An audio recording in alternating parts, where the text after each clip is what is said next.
Hello students, welcome to my YouTube channel. আজকে আমরা class 11 periodic table এই চ্যাপ্টারটা পড়াবো। পিরিয়ডিক টেবিল তোমরা আগে ক্লাস 10 পড়েছো। এখন পিরিয়ডিক টেবিলে যেভাবে তোমরা পড়েছিলে, এখন নতুন তোমরা যে ইলেকট্রনিক কনফিগারেশন শিখেছো, সেই ইলেকট্রনিক কনফিগারেশন যে অরবিটাল দিয়ে যেভাবে আমরা ইলেকট্রনিক কনফিগারেশনগুলো এখন শিখেছি, সেইভাবে কিভাবে পিরিয়ডিক টেবিলটাকে আমরা বুঝবো। মডার্ন পিরিয়ডিক টেবিল এবং মডার্ন লং পিরিয়ডিক টেবিলটাই আমাদের সিলেবাসে আছে, সেইটাই ভালো করে আমরা বুঝবো। তাহলে প্রথমেই আমরা দেখে নিই যে এখানে গ্রুপ কতগুলো বা পিরিয়ড কতগুলো আছে, সেইগুলো আমাদের দেখে নিতে হবে। প্রথমে দেখো, আমরা পিরিয়ডিক টেবিলটাকে বুঝতে গেলে প্রথমে কি করতে হবে, প্রথমে পিরিয়ডিক টেবিলের কিভাবে আমরা লিখবো আগে সেই জায়গাটা আগে আমরা বুঝি। প্রথমে ইউপ্যাক বলে লিখেছি। দেখো, ইউপ্যাক সিস্টেম মানে international union of pure and applied chemistry, আর সিআইএস কেমিক্যাল অ্যাবস্ট্রাক্ট সিস্টেম বলে। এটা আমেরিকান সিস্টেম, আর এটা ইউপ্যাক সিস্টেম। ইউপ্যাকের নাম তোমরা আগে জেনেছো, ইউপ্যাক নোমেনক্লেচার করেছো। তো সেই অনুযায়ী দেখো 1 থেকে 18 পর্যন্ত লিখে নিতে হবে। মানে তার মানে হচ্ছে ইউপ্যাক সিস্টেমে 18টা গ্রুপ আছে, আর আমেরিকান সিস্টেমে এটা আবার কিভাবে আমরা করেছি দেখো, 1 নম্বরটা 1 এ, 2 নম্বরটা 2 এ, আর এই গ্রুপ 13 যেখানে সেখানে হচ্ছে 3 এ, 4 এ, 5 এ, 6 এ, 7 এ, 8 এ। তাহলে এই 13 থেকে 18 পর্যন্ত এটা এ সাব গ্রুপের আছে, আর 1 এ, 2 এ আছে 1 নম্বর আর 2 নম্বরটা এ সাব গ্রুপ, আর এই 3 থেকে 12 পর্যন্ত এটা হচ্ছে বি সাব গ্রুপ 3, তাই এটা 3B, 4 মানে 4B, 5 মানে 5B, 6 মানে 6B, 7 মানে 7B, 8, 9, 10 টাকে একসঙ্গে 8B বলে, 11টা 1B, 12টা 2B। তাহলে এই হচ্ছে AB। এইভাবে অর্থাৎ মেন্টালি যেরকম ভাবে গ্রুপগুলোকে সাব গ্রুপে মানে AB সাব গ্রুপে ডিভাইড করেছিলেন, এখানে সেইভাবে AB সাব গ্রুপে করা হয়েছে। শুধু তাহলে মনে রাখতে হবে 1 নম্বর 2 নম্বর গ্রুপ এবং 13 থেকে 18 পর্যন্ত এইগুলো সব এ সাব গ্রুপের অন্তর্গত, আর হচ্ছে 2 থেকে 12 পর্যন্ত এগুলো হচ্ছে বি সাব গ্রুপের অন্তর্গত। এবার আমরা কি করব, আমরা যেভাবে আমরা পিরিয়ডিক টেবিলে আমরা লিখেছি হাইড্রোজেন, তারপরে helium, lithium, beryllium, boron, carbon, nitrogen, oxygen, fluorine, neon, sodium, magnesium, aluminium, silicon, phosphorus, sulphur, chlorine, argon, potassium, calcium. এই ক্যালসিয়াম 20 এই পর্যন্ত তোমরা ক্লাস 10 এ পড়েছো, 20 অ্যাটমিক নাম্বার। তাহলে আমরা এটা যেটা পড়ছি সেটা হচ্ছে কি modern long periodic table. Modern periodic টেবিলের পিরিয়ডিক লটা কি, যে এই এলিমেন্টগুলোকে কিভাবে অ্যারেঞ্জ করা আছে, এলিমেন্টগুলোকে according to increasing atomic number এগুলোকে অ্যারেঞ্জ করা আছে। ইনক্রিজিং অ্যাটমিক নাম্বার মিন্স যতগুলো প্রোটন আছে নিউক্লিয়াসে, মানে ততগুলোই আবার ইলেকট্রন আছে বাইরে বিভিন্ন সেলে। তাহলে সেই পিরিয়ডিক টেবিলে তাহলে এলিমেন্টগুলোকে তাহলে এরকম ভাবে পিরিয়ডিক তাদের অ্যাটমিক নাম্বার অনুযায়ী পরপর সাজানো হয়েছে। এখন এই 20 পর্যন্ত তোমাদের ছিল ক্লাস 10 এ, তারপর থেকে এখন নতুন সব শিখতে হবে। এখন আমরা দেখব যে তাহলে এইগুলো হচ্ছে গ্রুপ আর এইগুলো হচ্ছে পিরিয়ড। এইগুলো হলো গ্রুপ, একটা এগুলোকে আমরা গ্রুপ বলবো, এইগুলো গ্রুপ, আর এইগুলো হচ্ছে পিরিয়ড। এইগুলো পিরিয়ড, এটা ফার্স্ট 1 নম্বর পিরিয়ড, এটা 2 নম্বর পিরিয়ড, এটা 3 নম্বর পিরিয়ড, এটা 4 নম্বর পিরিয়ড, এটা 5 নম্বর পিরিয়ড, এটা 6 নম্বর পিরিয়ড, এটা 7 নম্বর। তাহলে first period, second period, third, fourth, fifth, six, seven, 7 period, 7টা পিরিয়ড আমরা দেখতে পাচ্ছি এখানে। 7টা পিরিয়ডই থাকে, আর গ্রুপ থাকে কতগুলো, 18। তাহলে মডার্ন লং পিরিয়ডিক টেবিলে 18টা গ্রুপ থাকে আর 7টা পিরিয়ড থাকে। এবার আমরা ইলেকট্রনিক কনফিগারেশন দিয়ে বুঝবো যে কিভাবে এগুলো অ্যারেঞ্জ হয়েছে। ভালো করে বুঝে দেখো, পিরিয়ড মানে কি, পিরিয়ড মানে আমরা বুঝবো যে কোন অরবিটে ইলেকট্রন আছে। পিরিয়ড তার মানে হচ্ছে number of orbits,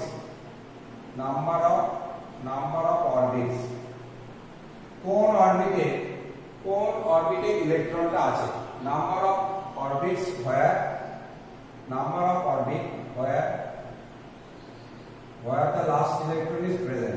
where the last electron is present, তাহলে কোন পিরিয়ডে কোন অরবিটে ইলেকট্রন আছে সেটাই হচ্ছে তার পিরিয়ড। তাহলে আমরা কিভাবে দেখি, যেমন একটা নিউক্লিয়াস থেকে এরকম কে এল এন করে দিয়ে আমরা পিরিয়ড বিভিন্ন অরবিট গুলো জানি। n = 1, n = 2, n = 3, n = 4, n = 5 এরকম করলাম। তাহলে n = ফার্স্ট অরবিটে ইলেকট্রন থাকলে সেই শুধুমাত্র যদি ফার্স্ট অরবিটেই থাকে আর কোথাও নেই তাহলে সেটা ফার্স্ট পিরিয়ড। সেকেন্ড লাস্ট ইলেকট্রনটা যদি সেকেন্ড অরবিটে থাকে তাহলে second period.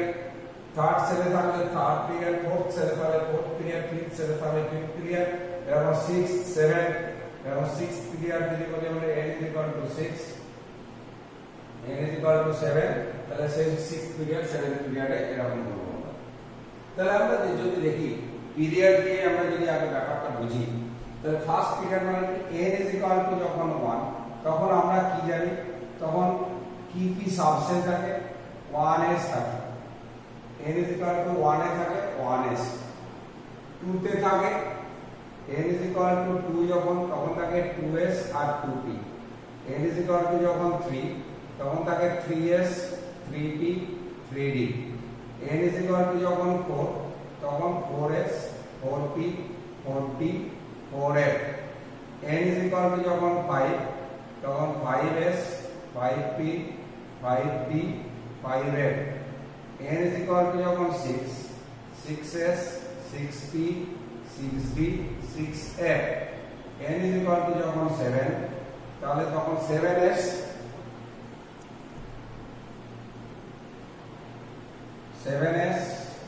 7p 7d 7f। এই হচ্ছে আমাদের অরবিটাল বা সাবসেল গুলো লিখলাম। এবার আমরা দেখি যে যখন ফার্স্ট পিরিয়ড তখন শুধু 1s আছে। 1s এ আমরা কি জানি, s এ ইলেকট্রন থাকে s, আর এটা হচ্ছে ম্যাক্সিমাম ইলেকট্রন কতগুলো থাকে, s এ থাকে 2, p তে থাকে 6, d তে থাকে 10, f এ থাকে 14। এই অনুযায়ী এবার আমরা দেখব তাহলে ফার্স্ট অরবিটে কতগুলো ইলেকট্রন থাকতে পারে। ফার্স্ট অরবিটে 1s আছে, তাহলে n যখন 1 তখন শুধুমাত্র 1s, তাহলে 1s 1 হয় আর 1s 2, তাহলে এই দুটো 1s 2 পর্যন্ত।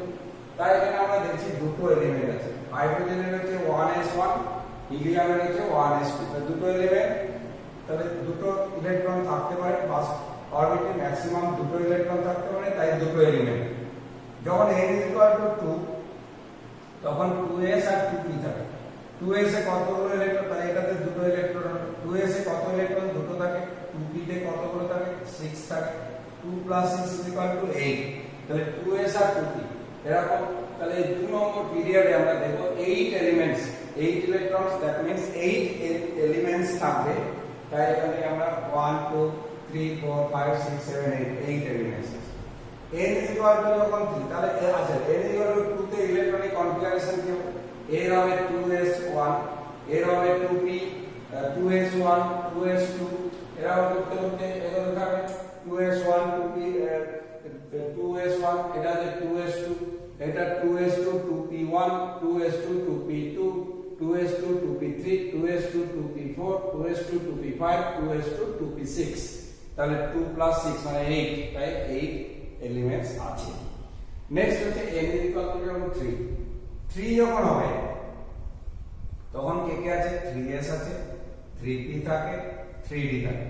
এখন তোমরা জানো যে অ্যাকর্ডিং টু ইনক্রিজিং এনার্জি আমরা দেখেছি কি, এই যে এটা 1s, তারপরে 2s 2p 3s 3p 4s 3d 4p 5s, এই 4d 5p 6s। তাহলে আমরা অ্যাকর্ডিং টু এনার্জি আমরা কিভাবে লিখতে পারি, আমরা এইভাবে লিখতে পারি।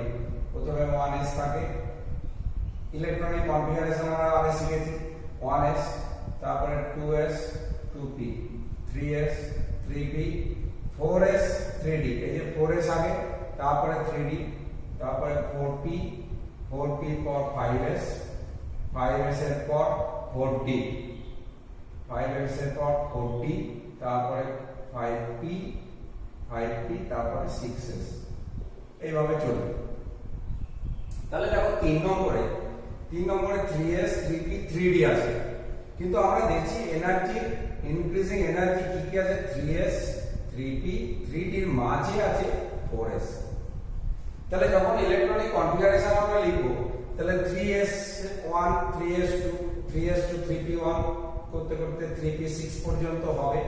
হওয়ার পর 3d তে না গিয়ে কোথায় আসে, 3d তে না গিয়ে 4s এ আসে। তাই দেখা যাবে 3 নম্বরে যে শুধুমাত্র 3s আর 3p, 3s আর 3p এই দুটো ইলেকট্রন ভর্তি হবে, এটা হবে না। কারণ কি, 3s 3p হওয়ার পর 4s এ ইলেকট্রন আসে, আর 4s এইটা অরবিটালটা হচ্ছে 4 নম্বর অরবিটে। 4s অরবিটালটা কোথাকার, 4 নম্বর অরবিটে, তাই ওটা 4th পিরিয়ডের এলিমেন্ট হয়ে যাবে। যখন 4s এ ইলেকট্রন আসবে মানে সেটা 4th পিরিয়ড হয়ে যাবে। তাহলে 3rd পিরিয়ডে অনলি 3s আর 3p এই দুটোতে ইলেকট্রন থাকবে, এবং কতগুলো, 3s এর দুটো আর 3p তে 6 ইলেকট্রনস হয়, দ্যাট মিন্স 8 ইলেকট্রনস।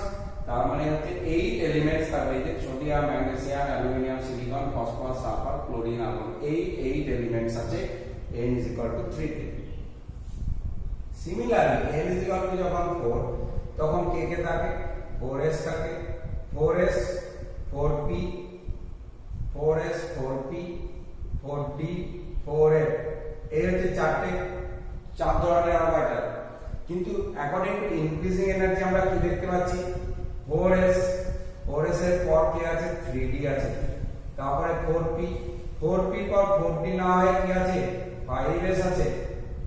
তাহলে এখানে ইলেকট্রন গুলো ভর্তি হবে এইটুকুতে, 4s, 3d, 4p। তারপরে যেই 5s ইলেকট্রন ভর্তি হওয়া মানে কি, 5 নম্বর অরবিট মানে 5th পিরিয়ডের এলিমেন্ট হয়ে যাবে। তাই এখানে দেখা যাবে 4s, 3d আর 4p এই তিনটে সাবসেলে ইলেকট্রন ভর্তি হবে। তাহলে নাম্বার অফ ইলেকট্রনস হবে কত, 2 প্লাস d তে থাকে 10 আর p তে 6, তাহলে 18 ইলেকট্রনস, দ্যাট মিন্স 18 এলিমেন্টস থাকবে। এই কোথায়, n = পরে এই পটাশিয়াম, ক্যালসিয়াম থেকে শুরু করে গুনে দেখো, এখানে 18 এলিমেন্টস আছে। তাহলে ক্রিপ্টন পর্যন্ত 36, এই 36 ক্রিপ্টন পর্যন্ত আমরা দেখতে পাবো এইভাবে। সিমিলারলি একইভাবে আমরা n = যখন 5 হবে, তখন আমরা এরকম পাবো, 5s পাবো, 4d পাবো। n = যখন 5 হবে, তখন কোন কোন অরবিটাল গুলোতে ইলেকট্রন থাকবে, 5 যখন হবে তখন 5s হবে, 5s, 4d, 5p, 6s হয়ে গেলেই তখন আমরা দেখো 6s এ হবে না, এই তিনটেতে ইলেকট্রন থাকবে। তাহলে 5s, 4d, 5p, তাহলে 5s এ দুটো, 4d তে 2 plus 10 plus 6, that is 18। তাহলে 18 ইলেকট্রন, n = 5 এর এরকম 18 এলিমেন্টস থাকবে। তাহলে এই হচ্ছে এইরকম ভাবে পরপর আমরা পিরিয়ড টেবিলের পিরিয়ড পরপর আমরা দেখবো এরকম। এটা হচ্ছে যে অরবিট, সেই অরবিটে যে অরবিটাল গুলো আছে সবগুলোই যে ভর্তি হচ্ছে তা নয়, কারণ আমরা দেখছি তারপরে পরের অরবিটে একটা অরবিটাল চলে আসছে। যেমন এখানে 3 নম্বরে 4s চলে আসছে, 4 নম্বরে 5s চলে আসছে, ফলে 3d আগে 4s চলে আসছে, 4 নম্বরে 4d এর আগে 5s চলে আসছে, 5 নম্বরে এরকম 5s, 5p, এখানে 5d এর আগে 6s চলে আসছে, যে কারণে ওইগুলোতে ইলেকট্রন আসা মানে 6 নম্বরে চলে আসছে। তাহলে আমরা দেখো এখন যেটা বুঝতে পারছি যে আমরা পরপর পিরিয়ড অনুযায়ী আমরা বললাম যেভাবে প্রত্যেকটা পিরিয়ডে দেখেছি যে কোন অরবিটে ইলেকট্রন প্রবেশ করছে, সেই অনুযায়ী সেই অরবিটটা ভর্তি না হওয়া পর্যন্ত ইলেকট্রন চলতে থাকছে, মানে এলিমেন্টগুলো লেফট থেকে রাইটে চলে যাচ্ছে। এখন এটা গেল পিরিয়ড। গ্রুপ বরাবর যদি আমরা দেখি, তাহলে আমরা ইলেকট্রনিক কনফিগারেশন কি লিখতে পারবো, গ্রুপ 1 হচ্ছে ANS1, গ্রুপ 2 তে যে ANS2, আবার গ্রুপ 3 এ যাবে ANS2, NP1, NS2, NP2, এরকম করে NS2, 1 এ NS1, গ্রুপ 2 তে NS2। এখন এখানে একটা एग्जांपल দিয়ে বলি, যেমন হাইড্রোজেনের হচ্ছে 1s1, হাইড্রোজেনের হচ্ছে 1s1, hydrogen electronic configuration 1s1। হিলিয়ামের 1s2, হিলিয়ামটা 1s2, lithium 3 1s2 2s1, beryllium 4 এটা 1s2 2s2, বোরন হচ্ছে 5 1s2 2s2 2p1, oxygen 8 1s2 2s2 2p4। এভাবে চলতে থাকবে। নিয়ন Ne হচ্ছে 10 1s2 2s2 2p6 এই পর্যন্ত। তাহলে খেয়াল করো, হাইড্রোজেনের 1s1, হিলিয়ামের 1s2, তারপরে 1 নম্বরে ভর্তি হয়ে গেছে, 2 নম্বরে দেখো লিথিয়াম থেকে শুরু করে first orbit second orbit 2s1, বেরিলিয়ামের 2s ভর্তি হয়ে গেল। হওয়ার পর বোরনে চলে গেল, কি 2s এর পর 2p তে চলে গেল। এই বোরন থেকে শুরু করে নিয়ন পর্যন্ত দেখো 2p1 থেকে শুরু করে 2p6 পর্যন্ত। তাহলে আমরা কি করতে পারি, গ্রুপ 1 এর হচ্ছে NS1, হাইড্রোজেনের যেমন হাইড্রোজেনের 1s1, তারপরে লিথিয়ামের হচ্ছে 2s1, তারপর সোডিয়ামের হবে 3s1, পটাশিয়ামের হবে 4s1, এরকম ভাবে বাড়তে থাকবে। মানে সবার s1 হবে, শুধু একটা করে অরবিট বেড়ে গেছে। 1s1 2s1 3s1 4s1 5s1 6s1 7s1। ঠিক আছে, এবার বেরিলিয়ামের দেখো 2s2, ম্যাগনেসিয়ামের 3s2, এরপরে 4s2 5s2 6s2 7s2, এরকম ভাবে চলবে। তার মানে এদের এক নম্বর গ্রুপের জেনারেল ইলেকট্রনিক কনফিগারেশন হচ্ছে NS1, 2 নম্বরে হচ্ছে NS2। একইভাবে বোরনের আমরা কি দেখছি, বোরনের ক্ষেত্রে 2s2 2p1 দিয়ে শুরু হলো, এবার বোরন কার্বন নাইট্রোজেন করতে করতে নিয়নে গিয়ে 2s2 2p6, অর্থাৎ p1 থেকে p6, p তে 6টা ইলেকট্রন ধরে, তাই দেখো 6টা এলিমেন্ট এখানে আছে।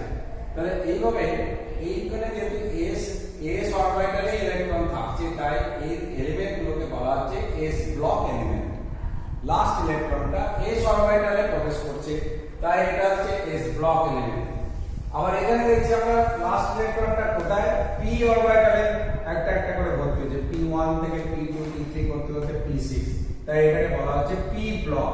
এই 6টা করে এলিমেন্ট আছে, 6 এলিমেন্টস প্রত্যেকটা রোতে, এটাকে বলা হচ্ছে p ব্লক এলিমেন্টস। তেমনি একইভাবে d ব্লক এলিমেন্টের ক্ষেত্রে আমরা কি দেখব, আচ্ছা তাহলে s ব্লক p ব্লকের যদি আমরা ইলেকট্রনিক কনফিগারেশন লিখি, তাহলে জেনারেল ইলেকট্রনিক কনফিগারেশন আমরা এরকম ভাবে লিখতে পারবো, যেটা হচ্ছে ব্লক s ব্লক। আচ্ছা, এখানে general electronic configuration s block, s ব্লকের হচ্ছে NS1 to 2, p ব্লকের হবে NS2 NP1 to 6, এই যে 1 থেকে 6 পর্যন্ত হবে। আর d ব্লকের ক্ষেত্রে হয় n-1 d 1 to 10 NS1 to 2, এই হচ্ছে d ব্লকের। দু একটা एग्जांपल দেখি, তাহলে d ব্লকটা বুঝতে পারবে। এই দুটো তো হলো, যেমন স্ক্যান্ডিয়াম 21, এর কি হয়, এর আমরা জানি 4s2 3d1, titanium 22 4s2 3d2, vanadium 23, এটা হচ্ছে 4s2 3d3। এরকম করতে করতে ক্রোমিয়াম 24 4s1 3d5 হয়। আমরা জানি 4s2 3d4 হওয়ার কথা, কিন্তু হাফ ফিল্ড অরবিটালের স্টেবিলিটি বেশি হওয়ার কারণে 3d টা হাফ ফিল্ড হয়ে যায়, আর 3d5 হয়, আর 4s1।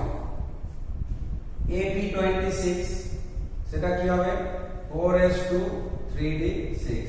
এই করতে করতে কপারের 29 কপার, তাহলে 4s1 3d10 হয়।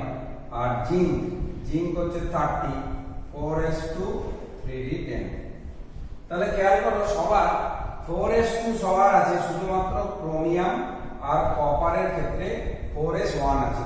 ওই জন্য ANS 1 to 2 বলা হচ্ছে, এই জন্য সবার 2, কিন্তু ক্রোমিয়ামের 1, কপারের 1 আছে, তাই 1 to 2 লেখা আছে শুধু ওদের জন্য। তা নাহলে NS2 লেখা যেত। আর n-1 মানে 3d 1 থেকে 10 পর্যন্ত আছে। তাহলে এই হচ্ছে ডি ব্লক এলিমেন্টের জেনারেল ইলেকট্রনিক কনফিগারেশন। তাহলে এস ব্লক হলো, পি ব্লক হলো, ডি ব্লক হলো। তেমনি দেখবে এফ ব্লক এলিমেন্টস আছে। এফ ব্লক এলিমেন্টগুলো কোথায় থাকে? এফ ব্লক এলিমেন্টগুলো পিরিয়ডিক টেবিলে আলাদাভাবে নিচে একটা জায়গা করে দেওয়া হয়েছে, আলাদাভাবে নিচে একটা জায়গা করে দেওয়া হয়েছে, সেখানে এফ ব্লক এলিমেন্টগুলো আছে। সেইটা ওখানে জায়গা দেওয়া যায়নি এখানে, কেন যায়নি সেইটা নিয়ে একটু বলবো। এফ ব্লক এলিমেন্টগুলো হচ্ছে এদের লাস্ট ইলেকট্রনটা এফ অরবিটালে প্রবেশ করে। এই যে ল্যান্থানাম আর অ্যাক্টিনিয়াম, এই যে স্টার মারা আছে, এদের ঠিক পরে পরেই আছে। যেমন আমরা বলি এটাকে ল্যান্থানাইট, একটাকে বলা হয় ল্যান্থানাইট, ল্যান্থানাইট, আর একটাকে বলে অ্যাক্টিনাইট।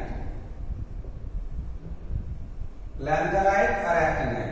ল্যান্থানাইট কোনগুলো? ল্যান্থানাইট হচ্ছে যে এই ল্যান্থানামের পরতে সিরিয়াম থেকে শুরু, cerium, praseodymium, neodymium, promethium, samarium, europium, gadolinium, terbium, dysprosium, holmium, erbium, thulium, ytterbium, লুটেসিয়াম।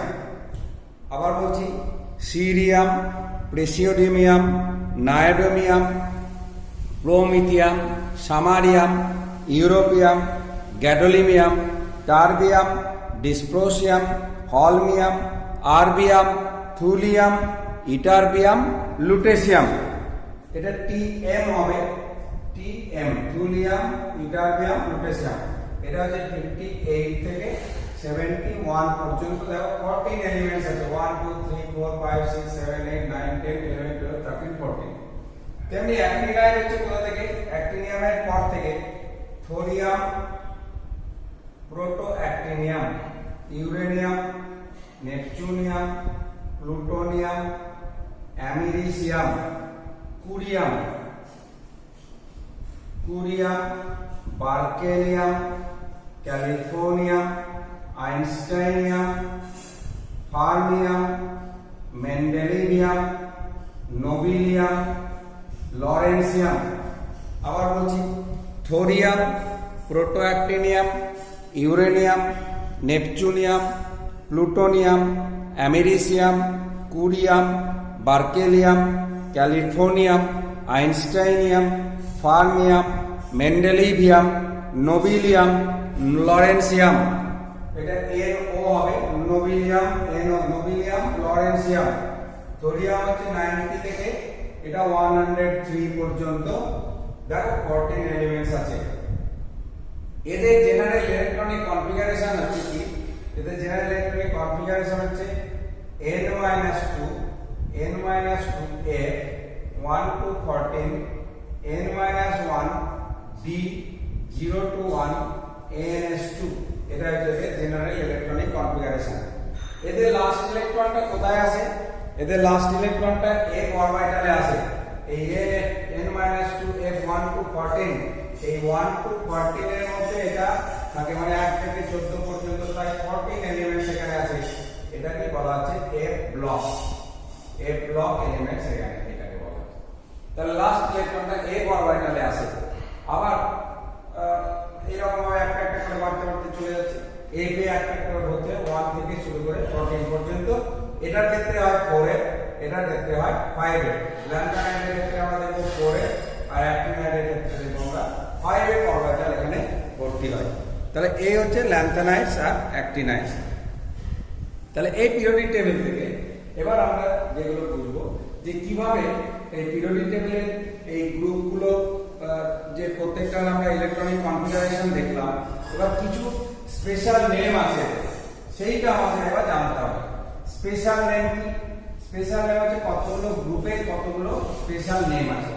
যেমন এই আমি এখানে লিখছি, যেমন গ্রুপ 1, গ্রুপ 1 কি বলা হয়?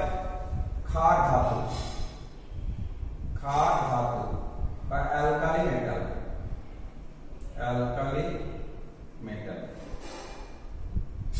গ্রুপটিকে বলে ক্ষারীয় মৃত্তিকা ধাতু, ক্ষারীয় মৃত্তিকা ধাতু বা alkaline earth metal, alkaline earth metal. তারপরে গ্রুপ 18, 18 কে বলে নিষ্ক্রিয় গ্যাস, নিষ্ক্রিয় গ্যাস বা নোবেল গ্যাস, নিষ্ক্রিয় গ্যাস বা Nobel gas. Inert gas, inert gas और নোবেল গ্যাস, ইনার্ট গ্যাস और নোবেল গ্যাস। গ্রুপ 17 এটাকে বলে হ্যালোজেন, হ্যালোজেন।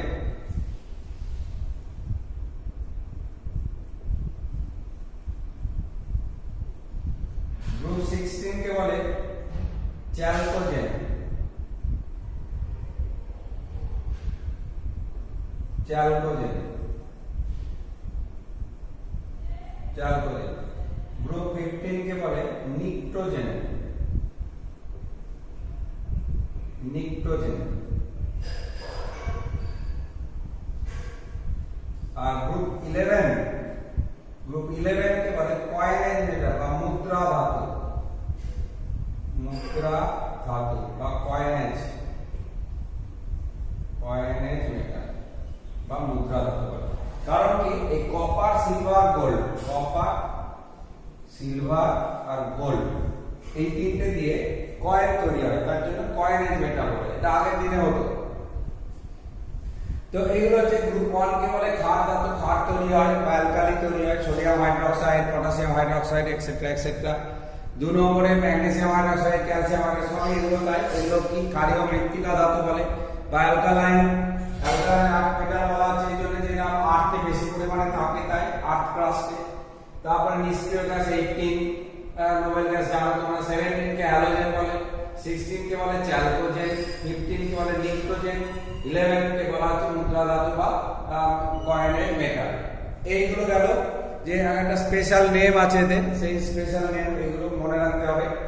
নেক্সট এবার আমরা করব যে কিভাবে পিরিয়ডিক টেবিলে ভ্যালেন্সি কিভাবে চেঞ্জ হয় আর কি এদের পজিশন কিভাবে বের করা হয়, এলিমেন্টের পজিশন। তাহলে সেইটা আগে আমরা শিখি, তারপরে শেষে ভ্যালেন্সিটা শিখব। সেটা হচ্ছে position of elements in periodic table, position of elements in periodic table, in periodic table। এটা পজিশন আমরা কি করে বলবো? তাহলে প্রথমেই বলি পিরিয়ড। 1 নম্বর পিরিয়ড, কোন পিরিয়ড আছে কি করে বলবো? যে number of orbitals involve, number of orbitals, number of orbitals involve,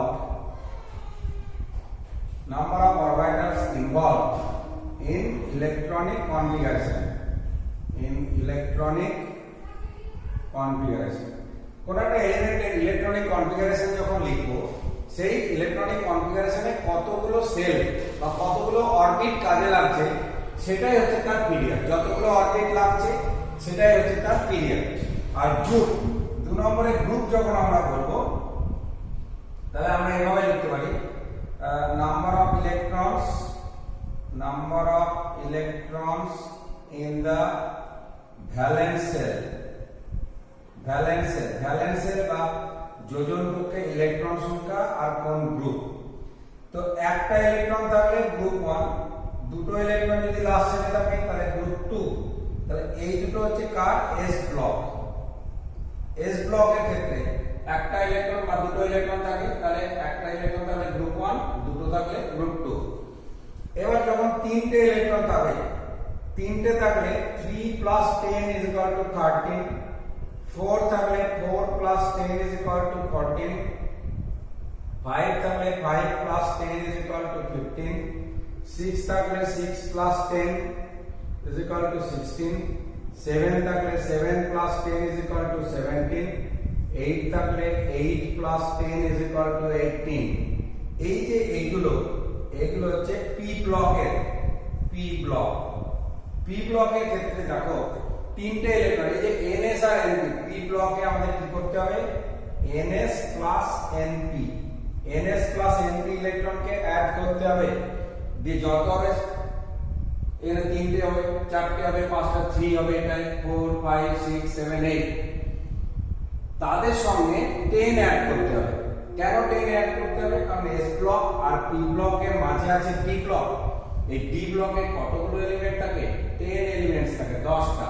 তাহলে 10টা গ্রুপ পার হয়ে গিয়ে পি ব্লক, তাই সবার সঙ্গে আমরা 10 অ্যাড করছি। তাহলে এইভাবে পি ব্লকের ক্ষেত্রে এনএস প্লাস এনপি এই ইলেকট্রন দুটো অ্যাড করব আমরা, সেইটা যত হবে তার সঙ্গে 10 অ্যাড করে তার গ্রুপটা বের করতে পারবো। আর ডি ব্লকের ক্ষেত্রে কি করব? ডি ব্লকের ক্ষেত্রে আমরা NS প্লাস N-1D এই ইলেকট্রন দুটো অ্যাড করব।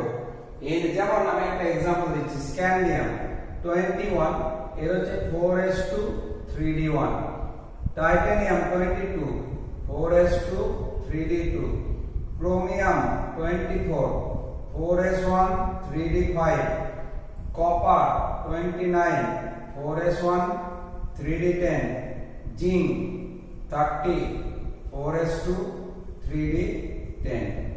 এদের ক্ষেত্রে 4s আর 3d কে অ্যাড করব। এই যে ns মানে হচ্ছে 4s, n-1d মানে 3d, এই দুটোকে অ্যাড করো।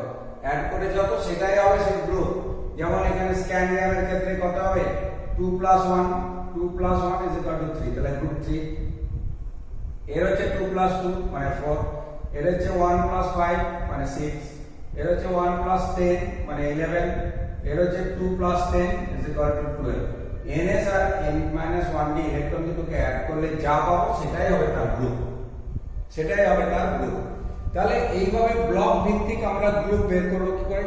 তাহলে প্রথমেই একটা এলিমেন্টের ইলেকট্রনিক কনফিগারেশন লিখবো, লেখার পরে দেখে নেব সেটা এস ব্লক না পি ব্লক না ডি ব্লক, সেইটা আগে আমাদের দেখে নিতে হবে।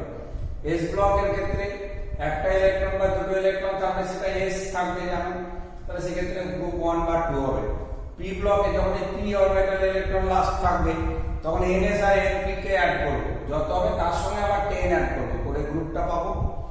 আর ডি ব্লক যদি হয় মানে ডি অরবিটাল 3d তে থাকে যদি ইলেকট্রন, P4d P5d তে থাকে, তাহলে সেক্ষেত্রে তা এস এবং ডি, এনএস এবং n-1d ইলেকট্রন দুটোকে অ্যাড করব, যা পাবো সেটাই তার গ্রুপ। এই হচ্ছে ডি ব্লক।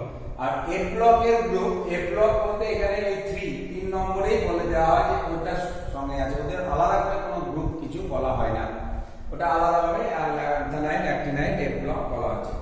তাহলে এই হচ্ছে পজিশন, পিরিয়ডিক টেবিলে কোন এলিমেন্টের পজিশনটা আমরা কিভাবে বের করব। তাহলে পজিশন পিরিয়ডটা হচ্ছে তার ইলেকট্রনিক কনফিগারেশনে যতগুলো সেল পাচ্ছি সেই নাম্বার অফ সেলটা হচ্ছে নাম্বার অফ পিরিয়ড, কোন পিরিয়ডে আছে। আর গ্রুপ তো বললাম। নেক্সট হচ্ছে ভ্যালেন্সি। একটা এলিমেন্টের ভ্যালেন্সি আমরা কিভাবে বের করব বা যোজ্যতা। ভ্যালেন্সি আমাদের সাধারণভাবে কি হয়, যেমন গ্রুপ 1 2 13 14 15 16 17 18 এই গ্রুপগুলোর ভ্যালেন্সি বা যোজ্যতা, এটার ক্ষেত্রে 1, এটা 2, এটা 3, এটা 4। 5 যখন তখন 8 minus 5 is equal to 3, 8 minus 6 is equal to 2, 8 minus 7 is equal to 1, আর এটা 8 minus 8 is equal to 0 হবে। 1 2 3 4 3 2 1 0 এরকম হয়। কেন হয়? 1 2 3 4 হলো, এবার 15 মানে 5টা ইলেকট্রন আছে, লাস্ট সেলে 5টা ইলেকট্রন থাকলে 5টা ছেড়ে দেওয়া থেকে 3টে নেওয়া সহজ, কারণ আমরা জানি কোনো কেমিক্যাল রিঅ্যাকশনে কোনো অ্যাটম কি করে ইলেকট্রন গেইন করে, নেয় বা রিলিজ করে, ছেড়ে দেয়, দিয়ে কি করে ওরা অক্টেট ফুলফিল করে, 8টা ইলেকট্রন করতে চায়, তাই তিনটে 5টা ছেড়ে দেওয়া থেকে তিনটে নেওয়া সোজা, তাই 8 - 5 = 3 and 8 - 6 = 2, 8 - 7 = 1, এটা ইনার্ট গ্যাসের 0। সাধারণভাবে যে গ্রুপ সেই গ্রুপে যতগুলো ইলেকট্রন আছে ভ্যালেন্সি ম্যাক্সিমাম ভ্যালেন্সি তত হয়। ম্যাক্সিমাম ভ্যালেন্সি যেমন 16 গ্রুপ 16 এ দেখো অক্সিজেনের নিচে সালফার আছে, SF6 একটা কম্পাউন্ড করে সালফারের ভ্যালেন্সি এখানে 6। আবার হ্যালোজেনের ক্ষেত্রে এরকম IF7 একটা কম্পাউন্ড হয়, আয়োডিন হেপ্টাফ্লোরাইড, তাহলে এখানে আয়োডিনের ভ্যালেন্সি 7। মানে যে গ্রুপ সেই গ্রুপে যতগুলো ইলেকট্রন তার মানে তত ওর ভ্যালেন্সি ম্যাক্সিমাম ভ্যালেন্সি তত হতে পারে। তাহলে এই হচ্ছে ভ্যালেন্সি। ভ্যালেন্সি যদিও অনেক চেঞ্জ আছে, যেমন ডি ব্লকের এদের ভেরিয়েবল ভ্যালেন্সি দেখা যায়, কারণ ডি ব্লকের এলিমেন্টগুলো ডি অরবিটালটা পার্সিয়ালি ফিল্ড, তার জন্য কি হয় ওরা ইলেকট্রন অনেক গেইন করতে পারে, নিতে পারে, এই জন্য ওদের ভ্যালেন্সি বলা হয় ভেরিয়েবল ভ্যালেন্সি বা পরিবর্তনশীল যোজ্যতা দেখা যায়। তাহলে এই হচ্ছে ভ্যালেন্সি। এরপরে আমরা যেটা দেখব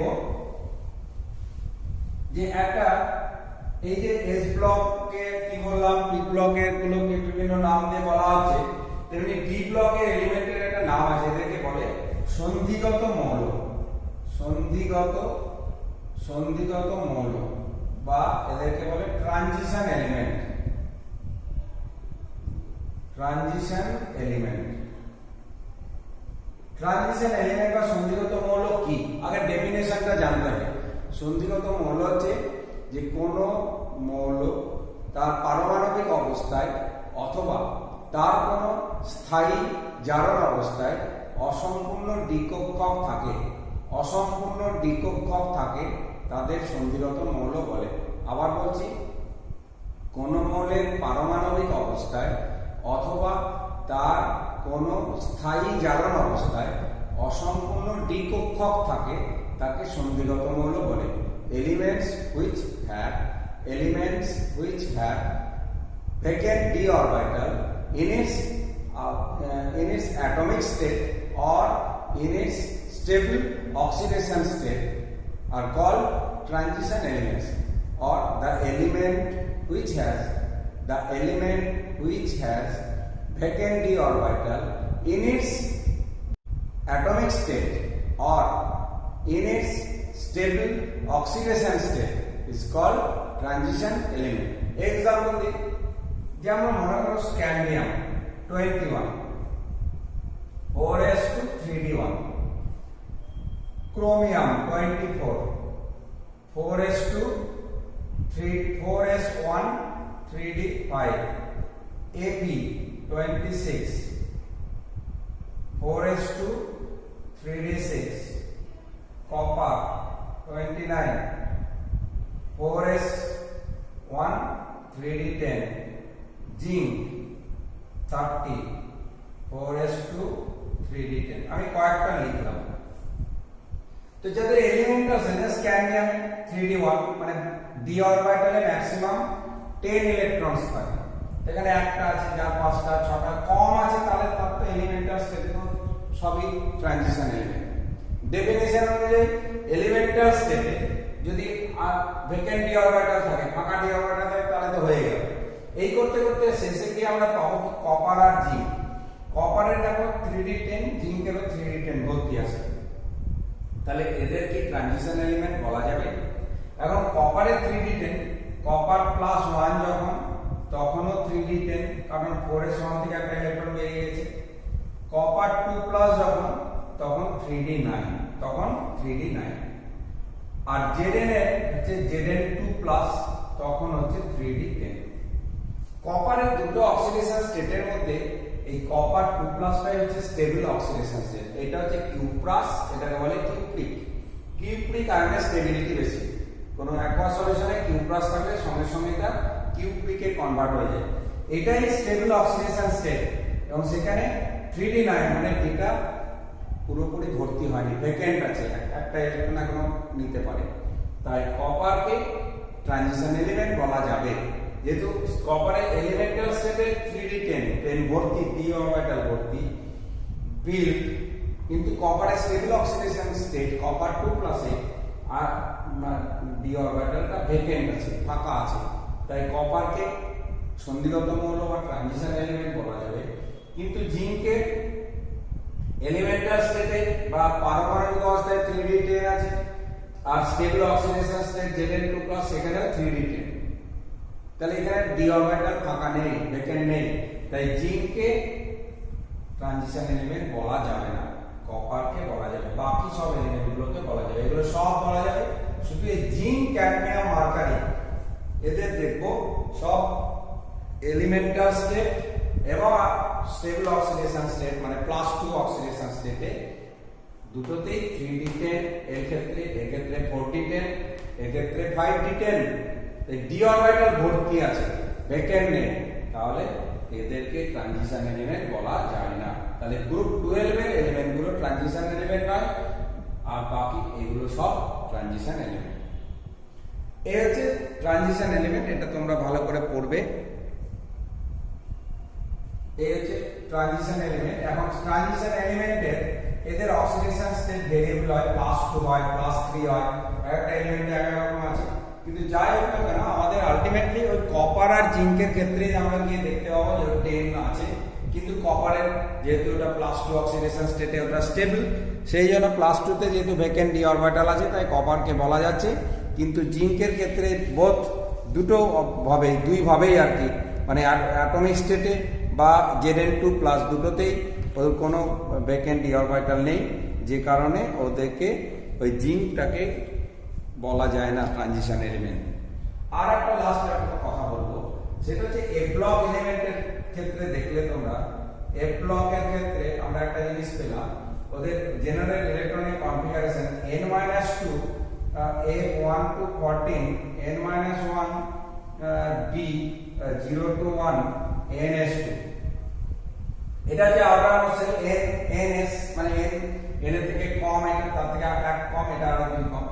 এখন এই ভেতরের একটা অরবিটালে দেখো ডি অরবিটাল, যেটা ভ্যাকেন্ট ডি অরবিটাল আছে 0 to 1, মানে কোন এলিমেন্টের ক্ষেত্রে থাকে না ইলেকট্রন, কোন ক্ষেত্রে একটা থাকে। তাহলে এই যে ডি অরবিটালটা ফাঁকা বা ভ্যাকেন্ট আছে বলেই এই এফ ব্লক এলিমেন্টগুলোকে বলা হয় কি inner transition element. Inner transition element বলা হয় কেন? ইনার ট্রানজিশন মানে অন্তঃসন্ধিগত মৌল, অন্তঃসন্ধিগত ইনার ট্রানজিশন মানে ভেতরে। আমরা দেখলাম কি ডি ব্লকের হচ্ছে ডি অরবিটালে একটা করে ইলেকট্রন ভর্তি হচ্ছিল, কিন্তু এখানে তা নয়, এখানে এফ এ ভর্তি হবে, কিন্তু ভেতরে একটা ডি পার্সিয়ালি ফিল্ড হয়ে আছে, মানে কখনো 0 বা কখনো 1 হয়ে থাকে। তাহলে ভেতরে এরকম ডি অরবিটাল ফাঁকা থাকার কারণে তাকে বলা হয় ইনার ট্রানজিশন এলিমেন্ট বা অন্তঃসন্ধিগত মৌল। এটা ল্যান্থানাইড এবং অ্যাক্টিনাইড দুটোকেই বলা যায়। That is F block elements আর also called inner transition elements. তাহলে এই হচ্ছে আমাদের পিরিয়ডিক টেবিলের এই পুরো জিনিসটা আমি বললাম আজকে। তোমাদের যেটা কাজ হবে কি এদের গ্রুপ বরাবর মুখস্থ করবে, গ্রুপ 1, গ্রুপ 2, তারপরে এদিকে গ্রুপ 13, 14 করে করে মুখস্থ করবে। ডি ব্লকটাকে করবে, অর্থাৎ S block, P block, B block, F block কেও করতে হবে। সবগুলোকে মনে রাখতে হবে। কেন মনে রাখতে হবে গ্রুপ করে বরাবর? তার কারণ একটু বলি। কোন এলিমেন্টে আমাদের অ্যাটমিক নাম্বার জানার দরকার নেই, ওই 36 পর্যন্ত মুখস্থ করবে, তার বেশি দরকার নেই। কিন্তু যে কোনো একটা সাপোজ মনে করো বললো যে সিলভারের তার কেমিস্ট্রি যদি জানতে চাই আমরা, সিলভারটা কেমন, তার ক্যারেক্টার কি, কেমিক্যাল প্রপার্টি কি, এইসব জানতে গেলে সিলভারটা কোথায় আছে আমাকে পিরিয়ডিক টেবিলে সেটা জানা দরকার। আর যখনই আমরা যাবো এটা কপার সিলভার গোল্ড, তখনই তার ইলেকট্রনিক কনফিগারেশন আমরা পেয়ে যাবো। কপারের হচ্ছে আমরা জানি 4s1 3d10, এর 5s1 4d10 হবে। তাহলে ওইটা দেখে আমি বুঝে নিলাম কোন গ্রুপে আছে, সেই গ্রুপের মেটালগুলোর জেনারেল প্রপার্টিজ আমরা জানি, কাজে তার প্রপার্টি আমরা বলতে পারবো, অর্থাৎ তার কেমিস্ট্রিটা আমরা বলতে পারবো বা ধরতে পারবো যে কোথায় আছে। তো এই জন্য এলিমেন্টগুলোকে গ্রুপ বরাবর মনে না রাখলে কখনোই আমরা এই জিনিসটা করতে হবে না। অ্যাটমিক নাম্বার বা পরমাণু ক্রমাঙ্ক জানারও প্রয়োজন নেই, আমরা শুধু কোন গ্রুপে আছে যদি জানতে পারি এবং কোন জায়গায়, সেটা যদি আমাদের মনে থাকে গ্রুপ বরাবর, তবেই আমরা তার পজিশন বলে দিতে পারবো বা তার ইলেকট্রনিক কনফিগারেশন আমরা লিখে দেবো উইদাউট নোয়িং দেয়ার অ্যাটমিক নাম্বার। আমাকে বললো সেলেনিয়ামের ইলেকট্রনিক কনফিগারেশন লিখো। আমি সেলেনিয়ামের অ্যাটমের নম্বর যদি আমি না জানি তাহলে আমি কি করে বলবো?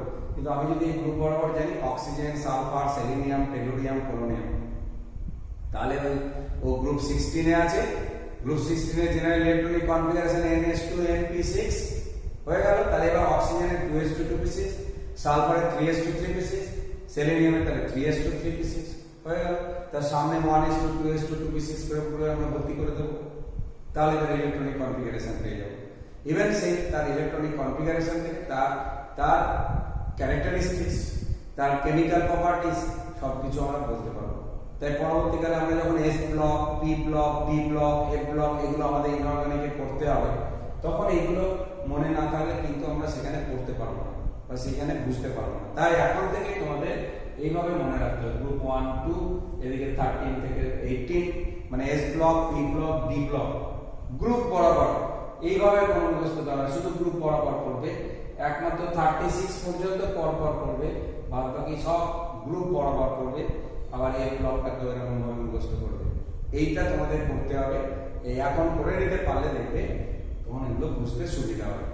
তো আজকে এইটুকুই থাক। নেক্সট ক্লাসে আমরা পিরিয়ডিক প্রপার্টি, এটা কিভাবে পিরিয়ডিক্যালি চেঞ্জ হয়, বিভিন্ন পিরিয়ডিক টেবিলের এলিমেন্টগুলোর সাইজ বা তার metallic non metallic property, nature of oxides, oxidising reducing property etcetera etcetera, যেগুলো পিরিয়ডিক প্রপার্টি পিরিয়ডিক্যালি চেঞ্জ হয়, এটা পিরিয়ড বরাবর গ্রুপ বরাবর কিভাবে চেঞ্জ হয় সেইগুলো আমরা ডিসকাস করব। আজকে ওভারঅল পিরিয়ডিক টেবিলটা কিভাবে তৈরি হয়েছে সেইটা বললাম। আশা করি এটা দেখে তোমরা বুঝতে পারবে, এইটা বুঝবে আর এইভাবে গ্রুপ বরাবর এলিমেন্টগুলোকে মুখস্থ করবে। আজকে এইটুকুই থাক। আবার নেক্সট দিন আমরা এর পরেরটা করব। ধন্যবাদ।